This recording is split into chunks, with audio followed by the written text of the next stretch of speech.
Ladies and gentlemen, and welcome back to First Reflections, where I react to stuff and try to be entertaining at the same time.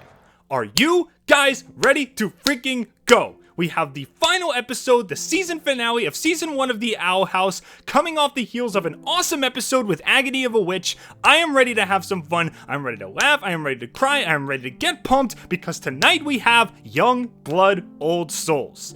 Luce's skills as a witch are put to the ultimate test when she attempts the impossible. Now, there have been a lot of predictions for this episode, a lot of people have really high hopes, sky-high hopes, me included, a lot of people have very high expectations, and I also have kind of a list of things that I'm really hoping to see from this finale, which I don't think they're going to fit them all in, because obviously, you know, it's only 22 minutes, they can't really go all out and everything, but before we do anything reaction related, I want to go over the 2 hidden messages that were spread out throughout this entire season, as well as my personal wish list of what I want to see in this episode. So if you don't want a huge dump of just me talking, I'll leave this guy in the corner here so you can just skip to the reaction, but everyone else, sit tight, let's do a little discussion before we get started. So, first things first, I want to go over the 2 messages that were hidden throughout the episodes. This first one was basically hidden in the background. It was like something it kind of had to decode, you know, and they left it piece by piece. You kind of had to piece them all together and make a little coded message, and in the end, this is basically what it said, and I'll put on my narrator voice for this one. 2 witches torn apart, now alone, 2 hearts of stone, a curse of feathers and mud, a betrayal of blood. So I think this one's pretty self-explanatory. I'm 90% sure that this is just the fact that Lilith cursed Eda, 2 hearts of stone, a curse of feathers and mud, which was the owl curse, a betrayal of blood, they're sisters, so they're blood related. It all makes sense. I'm not sure if this is just admitting that Lilith cursed Eda as like sort of a confession type thing, or maybe this is implying that the final episode, which is this one, is gonna have some kind of backstory segment where we find out exactly why Lilith cursed Eda. We're gonna find out some actual backstory and see why she did this whole thing. Because if what Eda said is true, Lilith has always been jealous of Eda's talents, and maybe she did this out of petty jealousy, like just kind of sisterly jealousy, but then when she did it, she did realize, oh my gosh, this curse is actually worse than I thought. I'm almost killing my sister here. I need to do something to fix this. So trying to get her into the Emperor's Coven is probably going to be a combination of guilt and also love for her sister, because she realizes now that what she did is way worse than what she thought was going to happen, so she feels guilt for the situation, and also she doesn't want her sister to become a big hulking monster. But she has other motives too, because obviously she really does want to keep this coven, the coven that she's been working her whole life towards. So a little bit of selfishness, a little bit of selflessness. That's the main reason that I'm not part of the whole Lilith must die party, because everybody was saying like, oh yeah, she did use Luce to try and like block all of Eda's attacks. She kidnapped the child, she almost killed the child multiple times. What Lilith did was absolutely awful. But I don't think that she is pure evil. I think that she has complex motivations. There might be a redemption in her future. I hope they don't redeem her in this episode. To give her time, you know? Give her time, let her think about what she did, and then let her come to the realization by herself. Kind of like Zuko did in Avatar. Give her time. Because if she comes to it by herself and then wants to turn to the side of good and realizes that the Emperor is, you know, bad news and all that kind of stuff, that would be way more satisfying than if she just switch to the good side that quickly. So all that kind of stuff. So that message is pretty straightforward. I'm hoping we'll get a backstory segment, and maybe we'll even get to hear little Eda and Lilith speak, but we'll have to see. That could just be a confirmation that Lilith cursed Eda. We don't know. And the second one, this is if you combine all the first letters of the titles of the episode, a witch loses a true way. Now, this could mean multiple things, and I've got a list right here. One possibility, which I've never seen anyone predict, is that Belos is going to start to lose his grip on the kingdom. Because remember, any magic user, regardless of gender, is called a witch in here. I mean, they even called him. Belos is the most powerful witch on the Boiling Isles.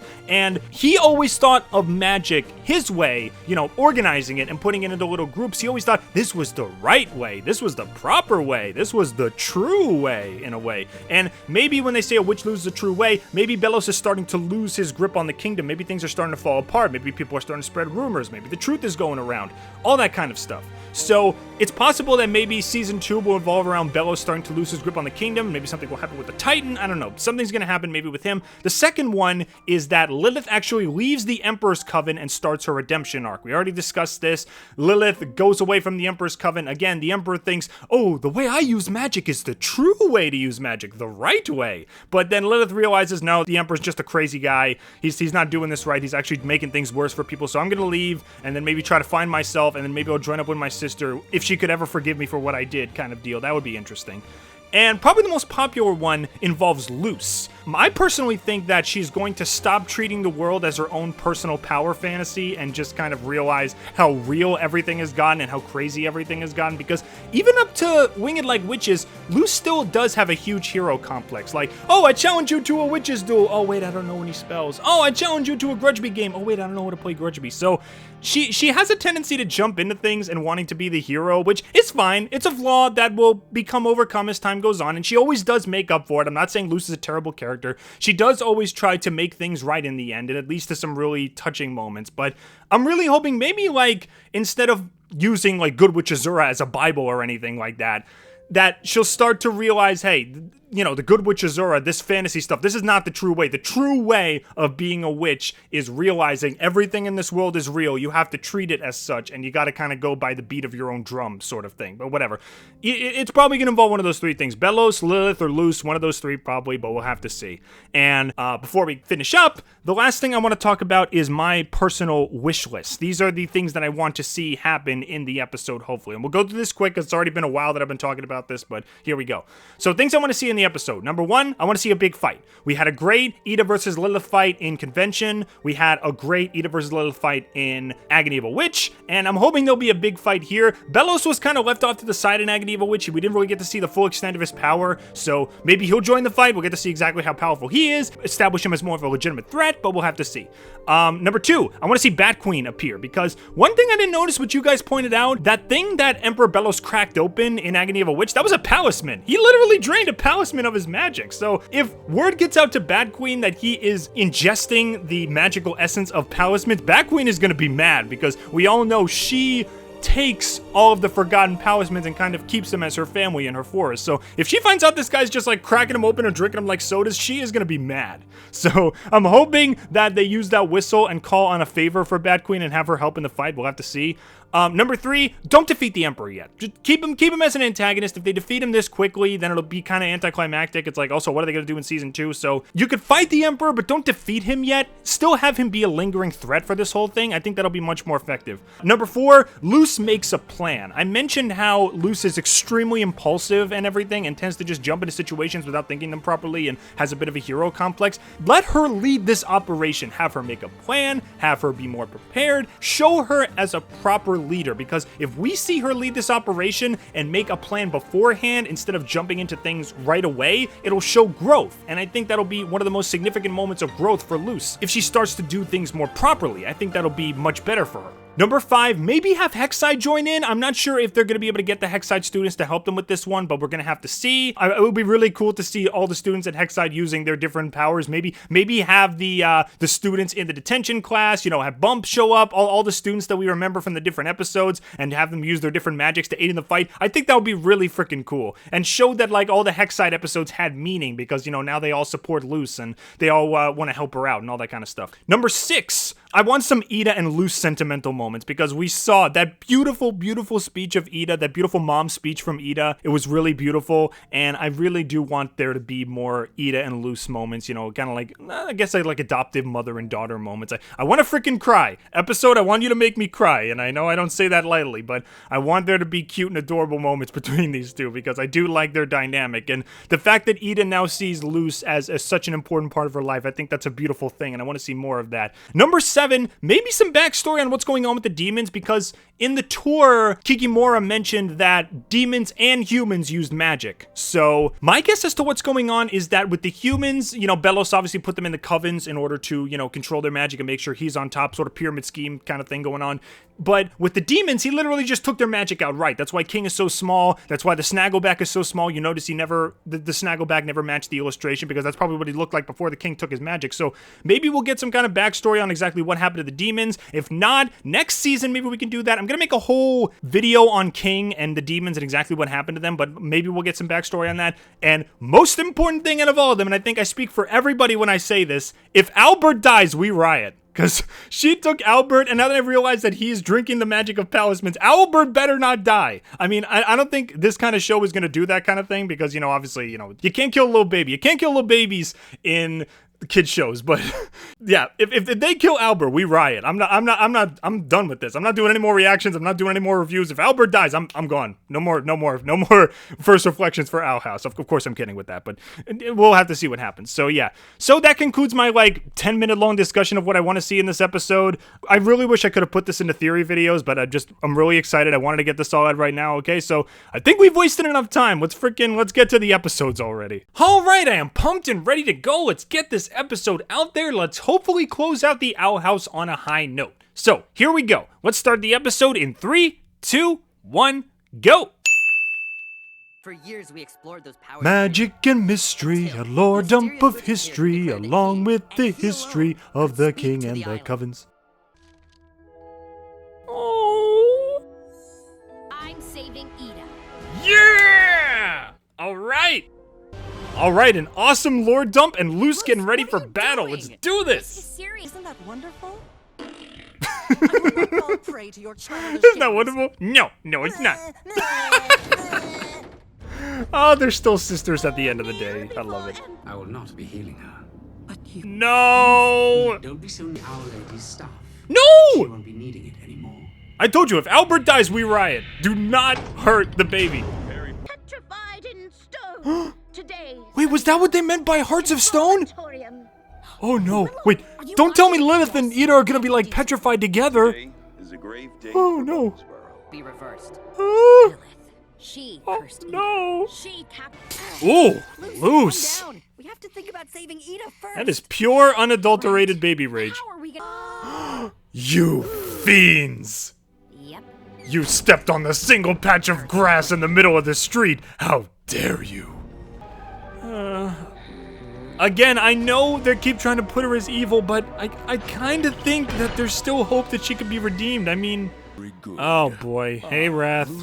Hey, Wrath. Long time no see. How you doing, buddy? Oh, Luce! She's in the holding cell in the dungeon. Draw me a map. Oh, you softened up quickly. I will have my revenge. No, please don't hurt me. No, please don't hurt me.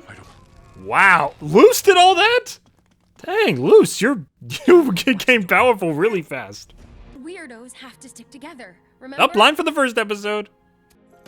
I love you, Eda. She's not actually gonna leave, is she? Kiddo. Goodbye, Luce. No!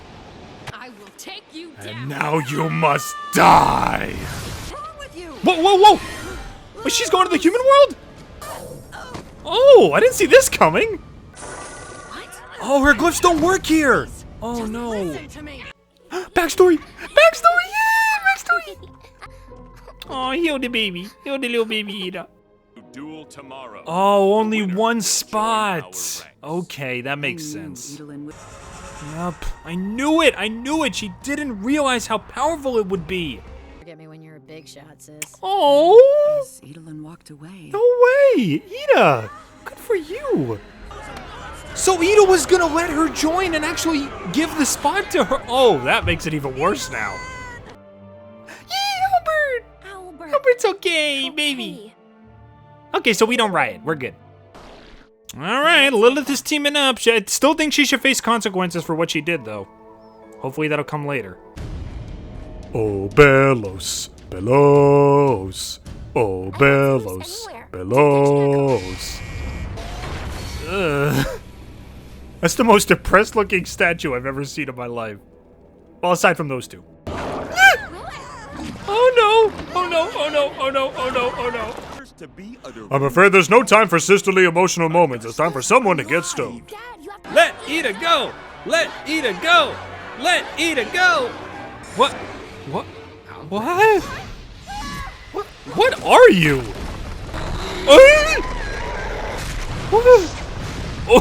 Oh no! Not gonna be worm chow tonight.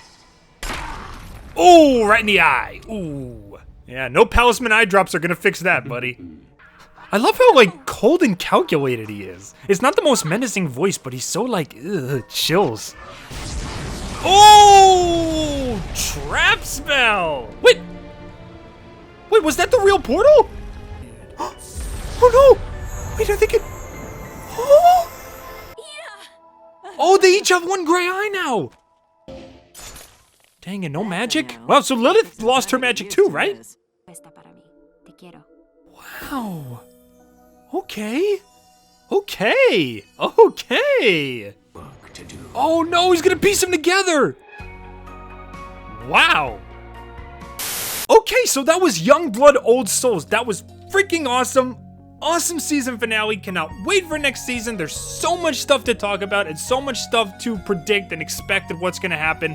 Yeah, so I'm already ready for season 2, and it's probably gonna be a while before it shows up, but that was amazing. That was freaking awesome. So either way, let's talk about it for a second. So Luce, we see her just straight from the get-go. Here we go, guns a-blazing. Let's freaking get in there and get Eda back. Really extremely powerful, which they did hint at. They hinted at, I think it was like in Hootie's Moving Castle, oh, it takes a lot of magic to you know, bring a house to life. That's power I've never seen before. Now we actually get to see some of that power on display. All the glyphs that we saw her learn throughout the series, some by herself, some from Eda, some accidentally, some, you know, from different kinds of episodes and all that kind of stuff, they all came together. We got to see how powerful they were. We got to see just how brave she is. No more of this, like, hero fantasy or power fantasy or anything. She's actually doing this for Eda, someone that she loves, someone who's real, and all that kind of stuff. None of the cliches or anything. She means business now. That look of determination in her eyes. She was out for blood, and I love it. And everything like that. So Luce was pretty great here. The stuff between Lilith and Eda, we did actually get backstory, which is what I was hoping for. We actually got to see exactly what went on. And in that little message at the end, the whole thing of 2 hearts turned to stone, which I didn't mean they actually were gonna get turned to stone, like petrified. That was something I was not expecting. But now when they mention like 2 hearts turned to stone, I think now what they're meaning is that the 2 of them are sharing the curse that Eda put on her and all that kind of stuff. So they're actually sharing the burden together, which again, that was established in the flashback, that you can actually share the pain. And now neither of them can really do their magic anymore. So they're kind of just stuck, you know, they still have their human forms, they still have their humanoid forms, but they can't really do magic anymore. And Luce is actually going to teach them the magic she knows, which is with the paper that you don't need an aura for. And I think that's really cool. Luce, in a way, is now kind of going to be the teacher. You know, Eda at the very beginning, I mean, Eda, she was not the best teacher. Let's all just be honest right here. She taught her like 1 spell in the span of like half the season. But either way, now Luce is actually going to be able to teach her the stuff that she knows, and they can learn together. They can learn magic, you know, at the 3 of them together. I think that's an awesome idea. And the portal to the human world was destroyed, which I did not expect. I did not expect that thing to get destroyed. Belos kind of found all the pieces and was kind of putting together a secret portal, kind of like all the pieces of Boo's door and Monsters Inc. And he's putting them all together, and he's got a little portal, and he's trying to construct some way to get back to the human world with the few bits that he has left. You notice even when the portal was destroyed, there wasn't really like any fear or uncertainty. It was just kind of a look of disdain on his face, like kind of thing. So, you know, I think he still knows that he's going to be on top, and he still has a plan, and he'll be able to figure something out. And I will admit, Emperor Belos, really freaking intimidating. He doesn't have the most intimidating voice, but his powers, like, you can see these fleshy arms grabbing people out of the walls and everything like that. And considering the heart is in his throne room, does he have some kind of connection to the Titan, or whatever's left of the Titan, and he can, like, control it at will? Is that how powerful he is? Is the Titan, like, bending to his will, essentially? Like, creating all these arms at his beck and call? Because that's an awesome idea for a villain. A guy who's basically at the controls of this long-dead magical apparition. That's an awesome idea for a villain. And they cracked off a little bit of his mask to show that he's got a blue eye underneath, you know, you know, obvious joke, but whatever. But for real, I'm really interested to see exactly what lies under that mask and exactly what Belos is supposed to be, you know, and all that power that he has, what his plan is going to be, and all that kind of crazy stuff, which is great. So I guess technically Lilith is redeemed. I kind of wish they would have dragged it out a little bit more and maybe have her realize what she did instead of just automatically all 3 of them being friends right away. I really wish it would have maybe taken a little bit longer, but hey, maybe the time that they spend together, the 3 of them, maybe she'll, you know, start to, you know, improve a little bit, you know. Their coven doesn't want her anymore. She doesn't have any magic. She's kind of like hit rock bottom at this point along with her sister, so maybe they can start from the ground up. Maybe they could try again, you know, start this relationship over. And the little backstory segment between little Eda and little Lilith, which again, I think little Eda is like one of the cutest characters in the entire show. Her design is precious and everything like that. I absolutely love little Eda. I still want a full episode with her and little Lilith, but it turns out she was actually going to throw the competition just so that Lilith could have the position. And it's like, wow, good for you, Eda. So literally that curse, and I was right, the curse that she put on Eda, she just thought it would take away her powers for a day. I guess she didn't read the fine print or whatever. She just kind of let the spell happen, you know, out of jealousy and everything like that. But she didn't realize it was going to be as bad as it was. And her whole point was getting into the coven was because she wanted Eda to be healed, you know, because she was guilty over what she did and all that kind of stuff. And in the ultimate sacrifice, she shared the curse with Eda. Now neither one of them could do magic. So yeah, I guess she's kind of redeemed again. I kind of wish it would have taken a little bit longer because she went from almost killing children to now being buddy-buddy with them. I don't know. I thought it was a little bit fast, but overall, was this an awesome episode? It was great. A lot of the stuff from the series came together and everything like that. Satisfying cliffhanger for season 2. I can't wait to see what happens in season 2. And yeah, if you like these reactions, they will return for season 2 whenever it comes out. Hopefully it will be fantastic. If you like Owl House, I've got plenty of theories and videos that I want to make and reviews and all that kind of stuff. I got like 2 words or less for Owl House season 1 coming up, where I review all the episodes. So yeah, if you like Owl House, if you like reactions, stay tuned. There's still going to be more, but we're going to have to wait until the next season premieres. And yeah, maybe I'll react to another show in the meantime. We still got Amphibia, but for now, Owl House season 1, pretty great start. There were some real amazing standout episodes here, real great winners here. A couple of them were kind of mediocre. A couple of them had a couple of things that when watching them again, I realized, okay, not, you know, few mistakes. But overall, did I enjoy the Owl House? Yes. Am I going to be watching more Owl House? Yes. Am I hyped for season 2? Yes. Do I think that some things could have been improved? Yeah, but you know, every series gets kind of rocky on their first season. But either way, Owl House is doing great. They've improved since the beginning. The beginning really had me worried and wondered, you know, what's the big deal with this whole thing? But as the series went along, it did improve. Things got better. Episodes got better. You know, everything got better. So I'm looking forward to season 2. There will be more Owl House videos, so don't think the reactions are the end of it. And yeah, we're going to see exactly what's going to happen. I got a lot of stuff planned, and I'm looking forward to seeing what Owl House continues to evolve into. Let's see what's going to happen. Let's see how Eda, Lilith, and Luce, and King, and all them guys are gonna handle this whole thing. Let's find out. So, I hope you all enjoyed. Thanks to everybody who followed me because of these reactions, and I will see you all later. Bye-bye.